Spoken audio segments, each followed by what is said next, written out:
So the image is pretty low contrast. So if I'm in Photoshop, if I hit Command L, I'll get the levels tool, and I can see that almost half, it's almost missing, maybe 40% of the range of the highlights. And on screens can be deceptive with contrast because images that are low contrast can still look really great on screen. However, when you go to print it out, you might find the image looks pretty dull.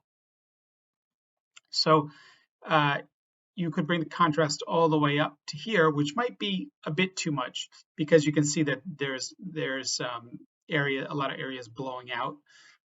There's not any more information when it's dimmer, but it doesn't call itself out so much. So if you don't want it to have all this bright white surface, you could bring it down part way. Now, another thing you could do, as they say, necessity is the mother of invention. We could think of other ways of adding information into these blank areas. So for example, I could take this grunge texture. I'm in Photoshop right now. There are a number of apps you could use on your phone, and GIMP and other software can do this type of thing as well. But one thing I could do is I could take this grunge photo, which is just a stock photo. You can find them very inexpensively online or free, or you could take your own. You could take a photograph of some grungy texture.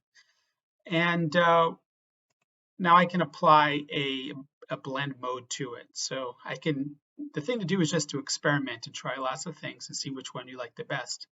That looks pretty nice like that. So you could use something like this, a technique like this to add some information and add some texture to the image if you like.